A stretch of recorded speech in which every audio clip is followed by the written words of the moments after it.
الحمد للہ وکفا وسلام علی عبادہ الذین اصطفی اما بعد۔ برادران عزیز، محترم سامعین، السلام علیکم ورحمۃ اللہ وبرکاتہ۔ آج میں اس محفل میں اور اس مجلس میں آپ حضرات کی خدمت میں اپنی جو گزارشات پیش کرنا چاہتا ہوں ان کا تعلق ہمارے ایمان کے ایک بنیادی اور اساسی عقیدے سے ہے، اور وہ عقیدہ توحید کا ہے۔ عام اور آسان لفظوں میں یوں سمجھیے کہ اللہ تعالیٰ کو وحدہ لا شریک اس کی ذات اور اس کی صفات میں سمجھنے کا نام عقیدہ توحید ہے، جو بنیادی طور پر ایمان میں داخل ہونے کے لیے جو کلمہ پڑھایا جاتا ہے، اس کلمے کے دو جز ہیں۔ ایک جز توحید پر مبنی ہے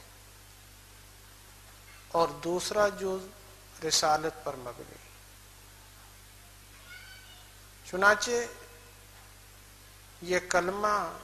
جس کے پڑھنے کے بعد ایک غیر مسلم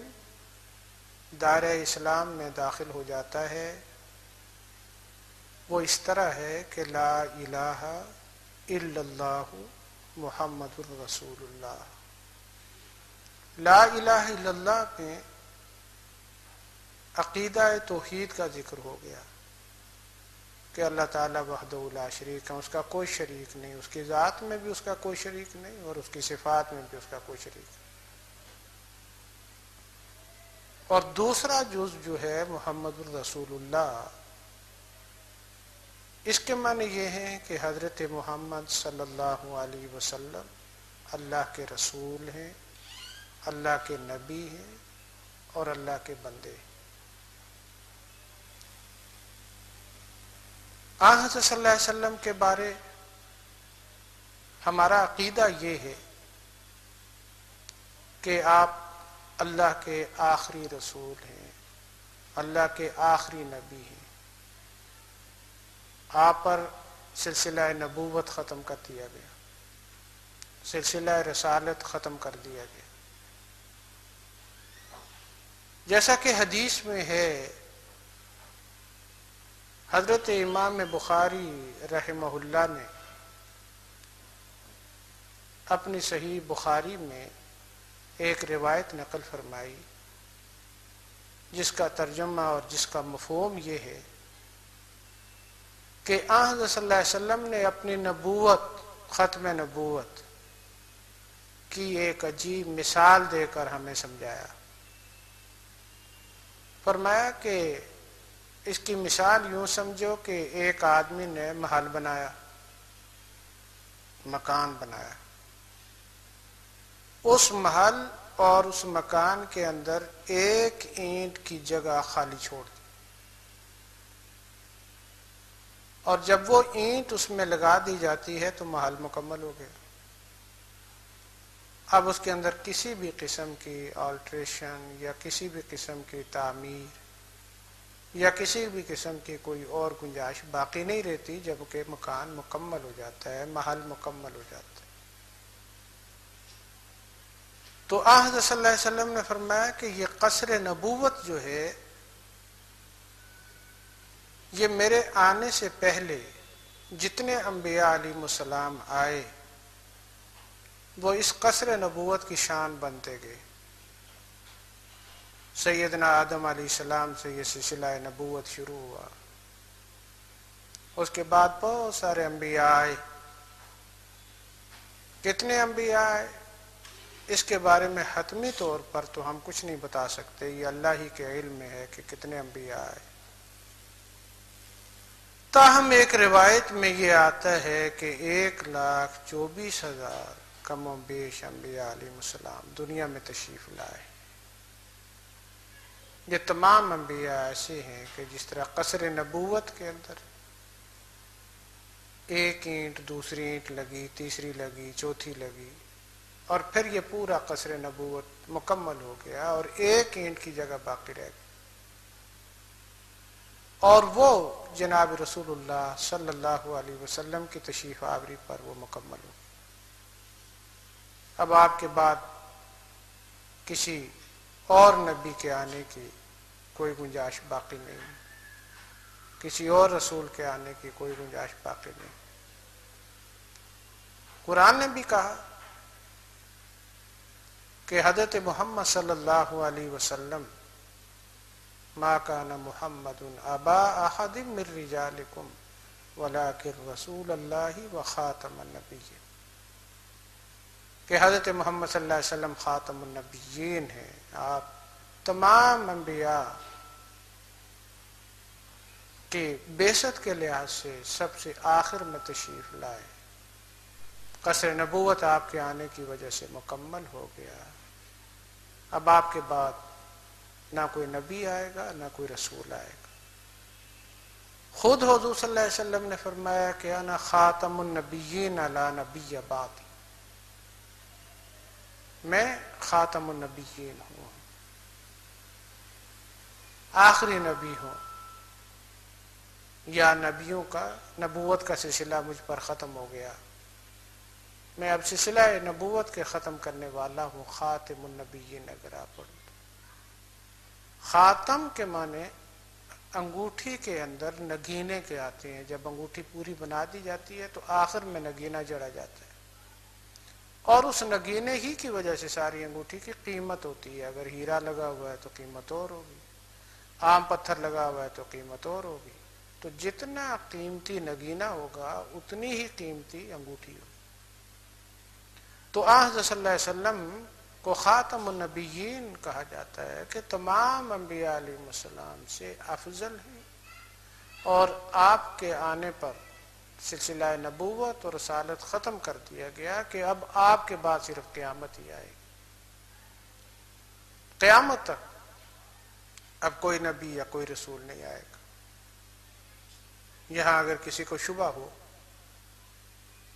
کہ نہیں، حدیث میں آتا ہے کہ حضرت عیسیٰ علیہ السلام تو آئیں گے، ہمارا عقیدہ یہ ہے کہ عیسیٰ علیہ السلام کو زندہ اللہ تعالیٰ نے آسمان پر اٹھا لیا تھا، اور وہ قیامت سے پہلے دنیا میں تشریف لائیں گے، پھر تبلیغ فرمائیں گے، اور وہ جو جس دین کی تبلیغ فرمائیں گے وہ جناب رسول اللہ صلی اللہ علیہ وسلم کا یہ دین ہوگا۔ تو حضرت عیسیٰ علیہ السلام کوئی نئی نبوت لے کر نہیں تشریف لائیں گے، نئی رسالت لے کر نہیں تشریف لائیں گے، بلکہ آپ اپنی وہی آپ کی سابقہ نبوت اور سابقہ رسالت ہوگی، اس کے باوجود آپ جناب رسول اللہ صلی اللہ علیہ وسلم کے لائے ہوئے اس دین کی تبلیغ فرمائیں گے، اسی کے تابع ہوں گے۔ اس لیے یہ اشکال نہ کیا جائے کہ حضرت عیسیٰ علیہ السلام نازل ہوں گے تو وہ شاید کوئی نئے نبی ہو کر آئیں گے، نئے نبی کوئی نہیں ہوگا، حضور کے بعد کوئی بھی نئی نبوت یا نئی رسالت لے کر نہیں آئے۔ بہرحال یہ ایک سیپریٹ ایشو ہے، ایک علیحدہ مضمون ہے، اس کے بعد اس پر میں انشاءاللہ آئندہ کسی درس میں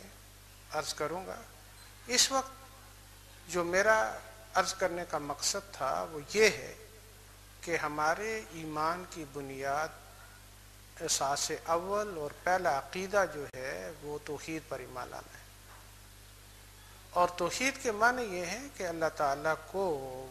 وحدہ لا شریک مانا،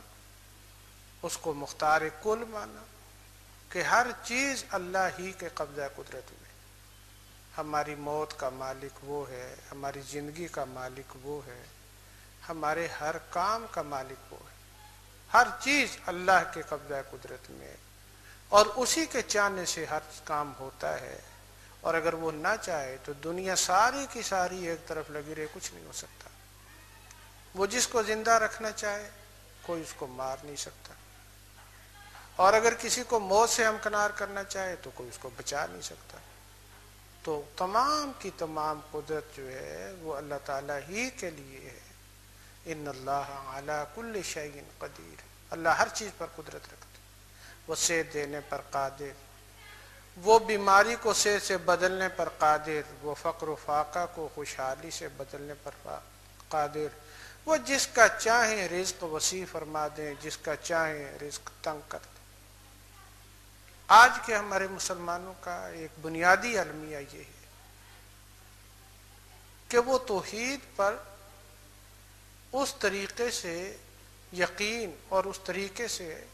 عمل پیرا نہیں ہوتے اس عقیدے پر جیسا کہ اسلام کا تقاضا ہے، جیسا کہ مذہب کا تقاضا ہے، جیسا کہ دین کا تقاضا،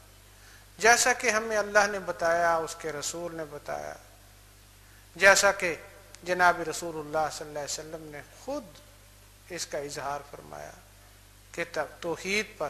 عمل کس طرح کیا جاتا ہے۔ اس توحید کی خاطر جناب رسول اللہ صلی اللہ علیہ وسلم نے کیا کیا مصیبتیں نہیں جھیلی۔ مشرکین مکہ نے آپ کو جو تکالیف پہنچائیں، آپ کو اذیتیں دیں، اس کی سیرت، اس سے سیرت کی کتابیں بھری پڑی، تاریخ کی کتابیں بڑی پڑی،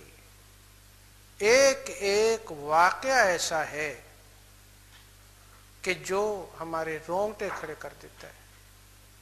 کہ اس توحید کی خاطر جناب رسول اللہ صلی اللہ علیہ وسلم نے بنفس نفیس کتنی قربانیاں تھیں، اور پھر اس توحید کے لیے صحابہ نے کیا کچھ نہیں کیا۔ صحابہ کو سولی پر لٹکایا گیا، صحابہ کو تپتی ہوئی ریت پر لٹا کر گرم اور جلتی ہوئی سلیں ان کے سینوں پر رکھی گئیں، لٹا کر ہاتھوں پر، بازوؤں پر، پاؤں پر، ٹانگوں پر میخیں گاڑی گئی۔ اس کے واقعات ایک نہیں بہت سارے ہیں، لیکن ایک بات کی طرف میں آپ کو متوجہ کرنا چاہتا ہوں کہ اگر توحید کی عظمت دل میں بٹھانا چاہتے ہیں اور اس پر غور کریں کہ حضرت بلال رضی اللہ تعالی عنہ جو حضور صلی اللہ علیہ وسلم کے جلیل القدر صحابی ہیں، یہ وہ صحابی ہیں کہ جب حضرت صلی اللہ علیہ وسلم معراج پر تشریف لے گئے، آپ نے خواب دیکھا اور اس کے بارے میں آپ نے فرمایا کہ میں نے دیکھا ہے کہ بلال جنت میں میرے آگے آگے چل رہا تھا۔ فتح مکہ کے موقع پر جن صحابی کو حضور صلی اللہ علیہ وسلم نے حکم دیا تھا کہ بیت اللہ کی چھت پر چڑھ کر اذان دو، تو وہ یہی حضرت بلال رضی اللہ تعالیٰ عنہ تھے۔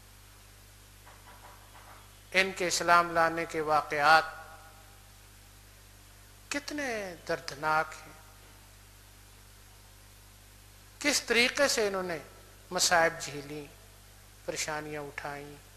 ان کو ان کے قبیلے والوں نے کون سی ایسی سزا تھی جو نہیں دی تھی اسلام قبول کرنے کی پاداش، لیکن ان کا جواب ایک ہی ہوتا تھا کہ جس دل میں اسلام کی محبت اتر چکی ہے، توحید کی مٹھاس گھر کر چکی ہے، اس دل سے آپ توحید کی محبت، ایمان کی محبت کو نہیں نکال سکتے۔ تو توحید پر جب مسلمانوں کا مکمل ایمان ہوگا تو دنیا کی کوئی طاقت مسلمانوں کو شکست نہیں دے سکتی، دنیا کی کوئی طاقت مسلمانوں کا کچھ بھی نہیں بگاڑ سکتی۔ اس وقت مسلمان جن مصائب میں گھرے ہوئے ہیں، جن پریشانیوں میں ہیں، ان کا ایک سبب یہ بھی ہے کہ مسلمان عقیدہ توحید سے بہت دور ہو چکے ہیں۔ قرآن حکیم میں اللہ تعالیٰ نے یہ بات عقیدہ توحید سمجھانے کے لیے فرمایا کہ لو کان فیہما آلہۃ الا اللہ لفسدتا، کہ اگر اس زمین اور آسمان میں کئی الہ ہوتے، کئی معبود ہوتے، تو یہ زمین اور آسمان کا سلسلہ بالکل تباہ و برباد ہو جاتا۔ اس کی وجہ یہ ہے کہ اگر دو خدا ہوتے، ایک یہ کہتا کہ میں سورج مشرق سے نکالتا ہوں، دوسرا کہتا میں مغرب سے نکالتا ہوں، تو اس سورج کا وجود باقی نہ رہ سکتا، یہ ٹوٹ پھوٹ کا شکار ہو جاتا۔ اسی طرح چاند کے بارے میں اور اسی طرح کی یہ تمام نظام کائنات جو ہے وہ نہ چل سکتا۔ اب یہاں اگر کوئی طالب علمانہ سوال کرتا ہے کہ چلو اگر دو خدا ہوتے مشورہ کر کے کر لیتے، تو اس کا جواب ہم یہ دیں گے کہ اگر مشورہ کرتے تو ایک کا مشورہ غالب ہوتا اور دوسرے کا مغلوب ہوتا، ایک دوسرے کی بات سنتا اور